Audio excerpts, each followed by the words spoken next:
Greetings, Cleveland, and welcome to Creative Focus, the show that illuminates some of Cleveland's most talented and creative artists across the genres of film, dance, music, theater, literature, and visual arts. I'm your host, Cornell Calhoun III, and I am thrilled to have as my guest today on Creative Focus, the author of Cleveland Sports Facilities, Mr. Ken Silliman.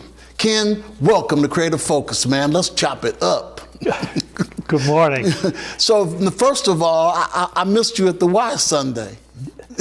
Saturday. That's right. We're regulars every Saturday morning, but I had a book event, and you had another book event. Yep. Okay. Yep. Where was it at? It was at the Carnegie West Library. Okay. And how did that go? It was a small crowd, but a very engaged group. Okay. A lot of former colleagues, like the other one that we both attended. But we attended. That was a fabulous event, and we'll talk about that a little bit later. Ken, give us a little bit about your background. Well, I grew up in the western suburbs of Cleveland, one of three brothers that were very, like you, we were into sports from a very early age, both playing and fans of the Cleveland teams. And family moved upstate New York when I was a teenager, but when it was time to go to college, I got into Case Western Reserve University and came back and kind of renewed all my sports allegiances there. And eventually went to law school in University of North Carolina. But my goal was always to come back to Cleveland and be a part of helping the city move forward. And I finally got that chance back in 1988.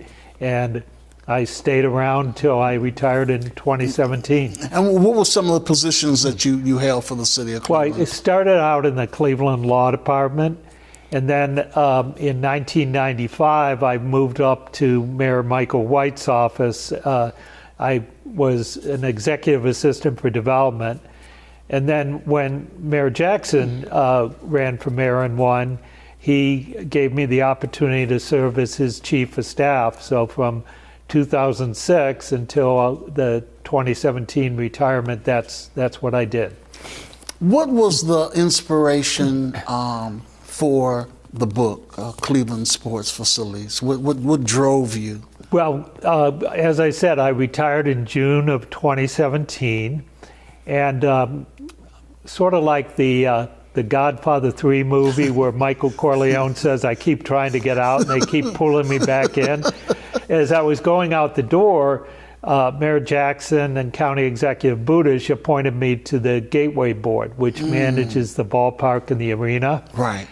So I was a meticulous note taker during my whole career in government. I treated meetings in government as like college lectures. And so when I retired, I had a whole bookcase full of notes. So I figured I'd prepare for the Gateway role by reviewing some of my notes on past sports facility discussions.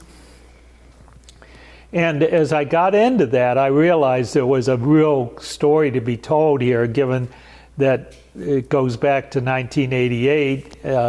And so I just meticulously over the next 5 years tried to put a story together. And the book is what came out of that. And give a brief summary of the book. It starts in 1988 when the community was debating the future of the Cleveland Indians, and at that time was just starting to develop a consensus to build a new baseball stadium at the Central Market site.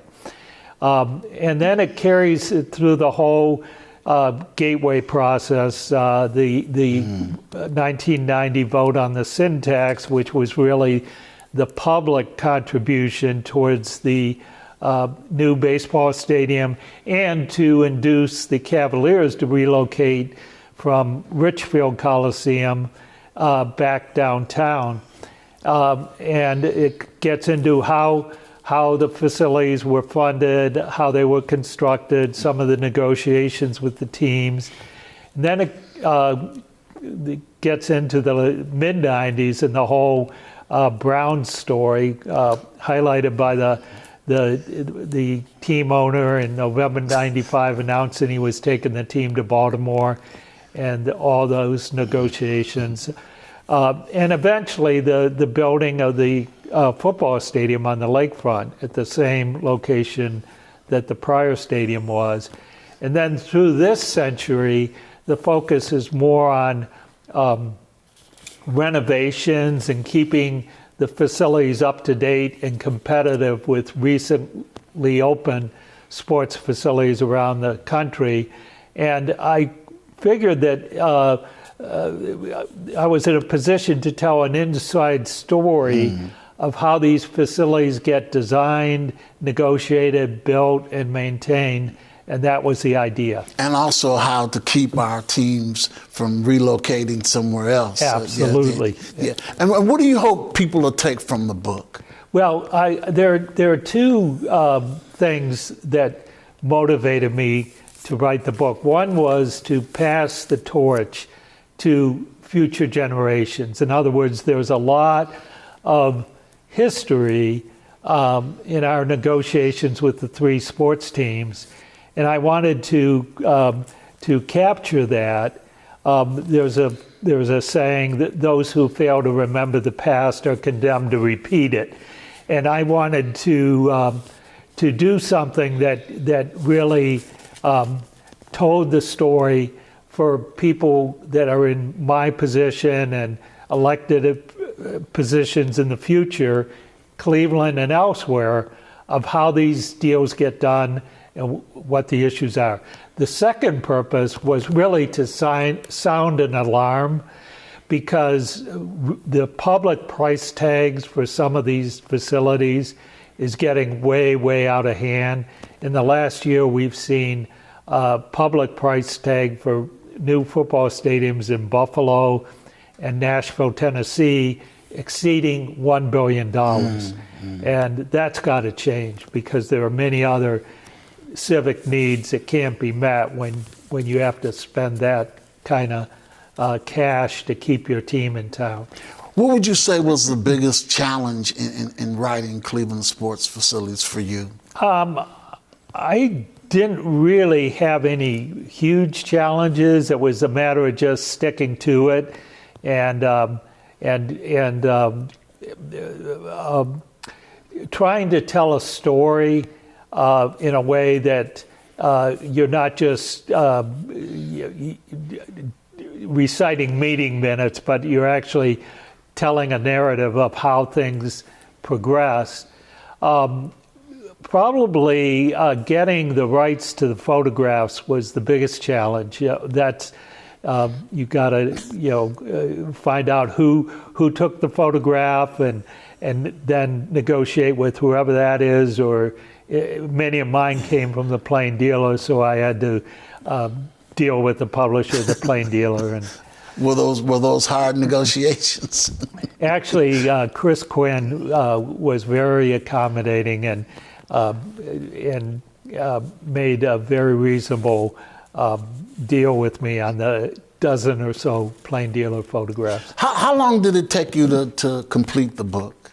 Well, it's not something that I spent full time on. I was retired, so I could just spend a few hours each day. Oh, so okay. I really did it in bits and pieces over a 5-year period from 2017 to 2022. And how did you feel when the book was completed? Did you, was there that rush of, hey, yeah. I completed something? Yeah. Just the way you feel when you complete a screenplay. Yeah, it's an incredible feeling. So my favorite part in the book, I told you this before, is the Save the Browns segment. Yeah. I just thought that was so well written. Tell us what you remember about that negotiations, that time, that period. Yeah, well, two things really stand out. We were part of a national political movement. There's no other a phrase to describe it, because from November 1995, when Art Modell gave the press conference where he announced he was moving the Browns to Baltimore, until February 96, when Mayor White made the deal with the NFL to get a team 3 years hence, Cleveland was the center of a national political movement led by Mayor Michael R. White, where we mobilized, all the local fans. We reached out to and coordinated with Browns backers, clubs in cities all over the country. We were in Time Magazine and Sports Illustrated and Wall Street Journal and all over the media. So that was a once-in-a-lifetime experience. And secondly, just attending 3 NFL owner meetings and learning how the NFL owners go about their business of running the league and running their teams.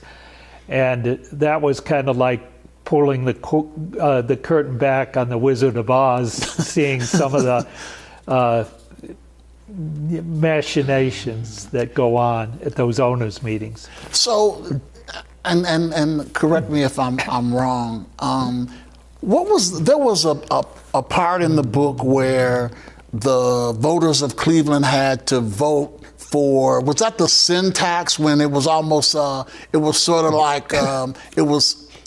I remember in the book they said that they were expecting a certain amount of people to, but then it turned into 10% was get hired.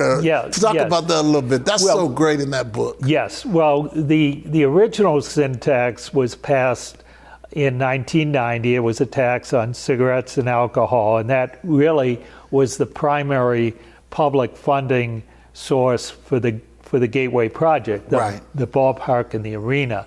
The vote you're talking about was in November 95. The original sin tax went from 1990 to 2005. And what we were asking the voters to approve in 95 was a 10-year extension that would become a major funding source for the Browns Stadium renovation, which eventually became New Stadium. And yes, you're correct that there were projections that it would pass by a fairly narrow margin, but it ended up passing like 73% to 27%. And I think Arnold Pinckney, local political guru, made the comment that at least 10% of that vote was a socket to Modell premium. Yeah, that's exceptional. That's an exceptional part of the book. How difficult was it for you to get like key information from individuals? Were they willing, or did you just get most of it from your notes, having sat in on the meetings and negotiations and so forth? I got most of it from my notes. I also, particularly for the Save the Browns period, the 5 months between November 95 and April of 96, I collected in my basement virtually every Plain Dealer article on the subject. So that was a kind of rich source that I was able to draw on for that period of time.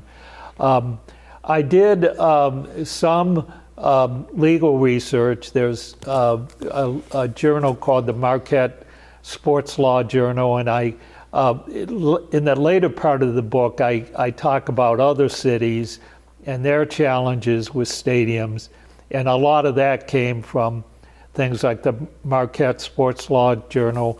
And there's a national writer, Neil DeMoss, out of Brooklyn, that publishes a blog called Field of Schemes, and he gives daily updates on stadium deals throughout the country. So I drew a lot from him. And then I did a very small number of interviews.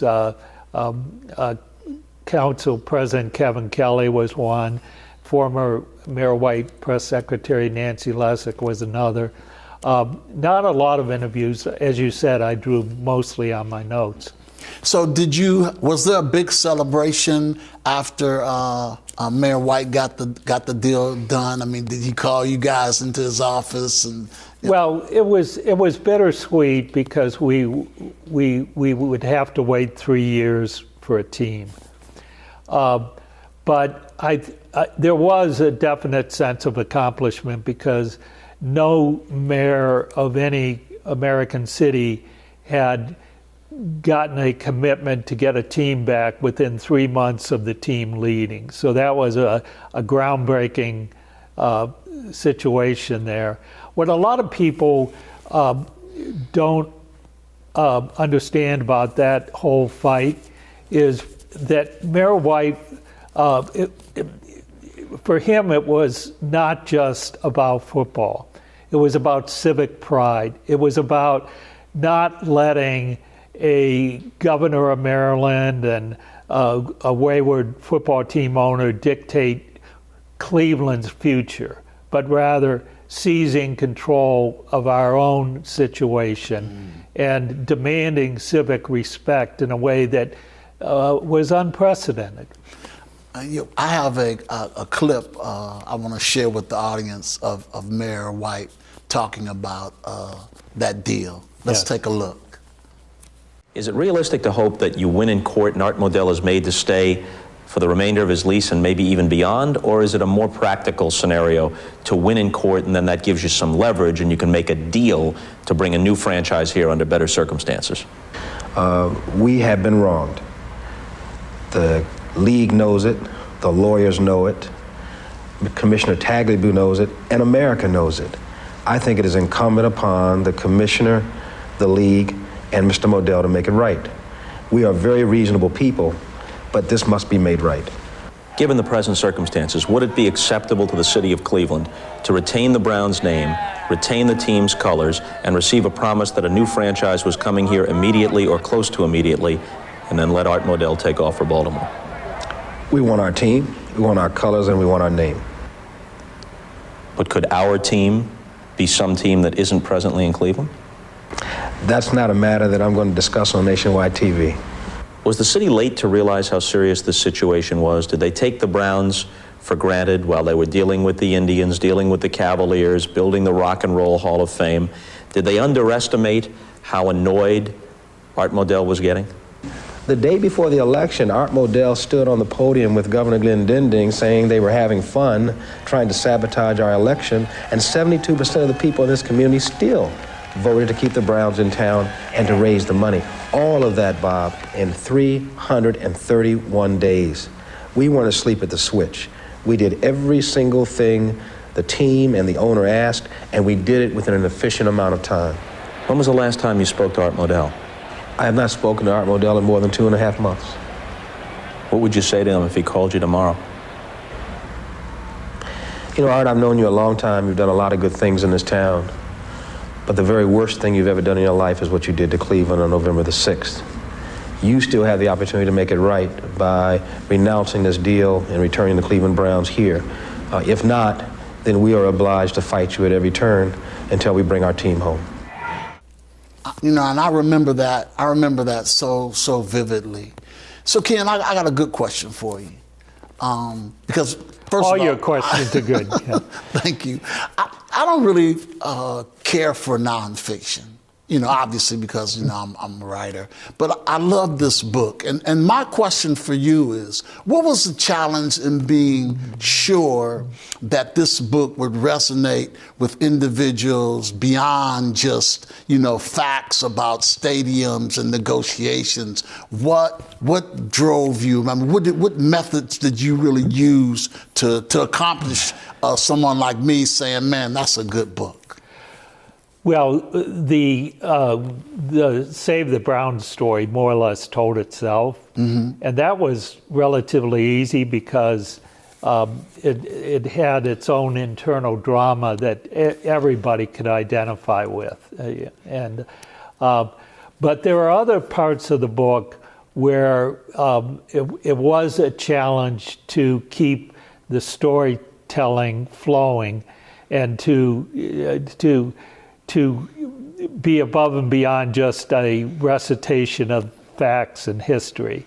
And there are several parts where I probably could have done a better job on the storytelling, and it does get a little dense in some of the later negotiations, like with the Guardians on their lease extension, where if you're a student, a lawyer, or a student of negotiation, you can appreciate the narrative. But if you're not, parts of my book might drag a little for the average citizen. So I probably could have done a little better job in some of those chapters. But on the whole, I tried to mix in, when I'm talking about a negotiation, I tried to set it in context of what the team was doing on the field during that time period.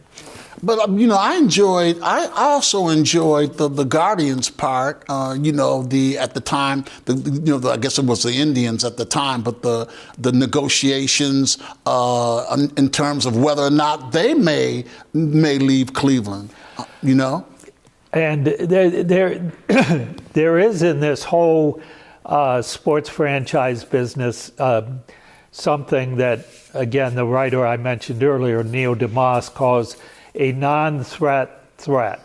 And that is where the owner or his or her representatives don't come right out and say, if you don't make a deal with us, we're moving to X city. That's rarely done in Cleveland and rarely done elsewhere. But what they are very good at is kind of having that lurking in the background where they don't have to say it. And in our case, with the Guardians, the city of Nashville was a very real threat. And they are very anxious to get a Major League Baseball team. And there were certain things playing out at the time that we had to pay attention to, because we knew that if we couldn't strike a deal, that there was a threat. So tell me what your favorite all-time Cleveland sports event was. Was it the World Series 2016, the Cavs win 2016? Because you're a sports enthusiast. Yeah. What really, touches you? Can I give you four? Sure. Because it's very hard to give me pick four. between the four. Four is my favorite number, so give me four. Okay. Well, probably the first one, and it was my first week at Case Western Reserve University in 1970. And again, I grew up a Cleveland sports fan, and I was returning to the city to become a college student. And my friends and I went to what turned out to be the very first ever Monday night football game. And it was also the first weekend where the two leagues, the AFL and the NFL, had merged, and it was the first time they were playing in a merged league. And the Browns were playing the Jets, who had won the championship the year before, the Joe Namath predicting and all that. Yeah. And the Browns won a very close game before 87,000 of us in the stadium, and Billy Andrews intercepted Joe Namath in the end zone at the end of the game. So that was the first. Okay. The second was in 1995. I was at the World Series with the Indians and the Atlanta Braves, and Eddie Murray hit a single up the middle in the extra innings to give the Indians the win, which it was the very first World Series game they'd won since 1948. So that was special. 2 years later, I was in the ballpark when the Indians were down to the Yankees in the late innings, and Sandy Alomar hit a home run to right field off the Yankees reliever Mariano Rivera, and that was special. And the Indians went on to win that series and go to the '97 World Series. And then the fourth, even though it didn't turn out the way we all wanted to, just being able to witness Rajay Davis's tying home run in the eighth inning in the Game 7 against the Cubs in 2016, that was a very, very special moment. I would mention the Cavs, but I wasn't physically present for that celebration. Celebration, okay. So let's talk about the book discussions. You had 2 book discussions. I attended one. Talk about what you found out from those events. Actually, I've now done 3. I went out to 3. Willoughby for the Rotary Club on Monday. Wow, that's great. And what I can say about the book discussion events is they're very energizing. It kind of reaffirms that I did the right thing in doing this project, because people are really, really interested in a lot of the nuances of all these negotiations with sports teams, and they ask some tremendous questions. So it's educational for all of us, and I can't get enough of it. And the one you attended, it was sort of like a high school reunion, because a lot of our former colleagues were there to participate. I have a clip of one of our former colleagues, the mayor, and his assessment of Cleveland sports facilities. Let's take a look. I read the book, and the time and the periods that he's talking about, and the various deals that he's talking about. I happen to have been either in city council or in the mayor's office, so I was familiar with all of the stuff that he talked about. And it also brings to light those things that happen behind the scenes that the general public doesn't know about. It's not a political book. It's more about the process and the methodology of sports teams and the dynamics of that, and how do you reach agreements, things like that. Yeah, that was a great event.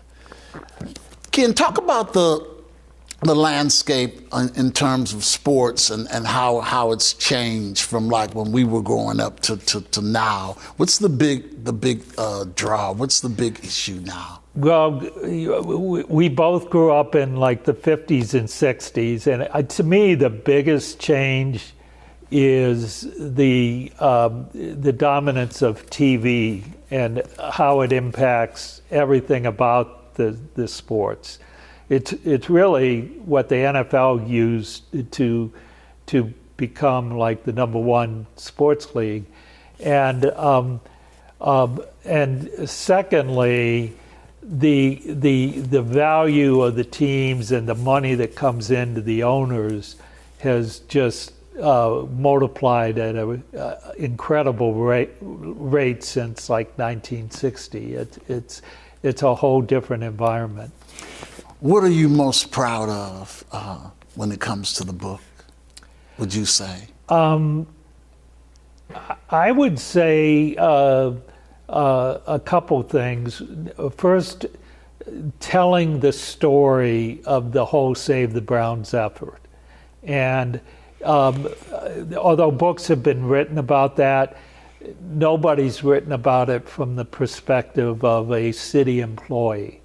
And I just felt it was very important to tell that story from inside City Hall, and to maybe dispel some of the notions people had from that time. For example, I did not then and do not today regard Art Modell as the principal villain of that time period. I view him as more of a tragic figure because his history in Cleveland was as a giver and not a taker. And in my view, the real villains were the governor of Maryland and the head of the Maryland Stadium Authority, who created this ridiculous $200 million offer and negotiated in secret to take our team.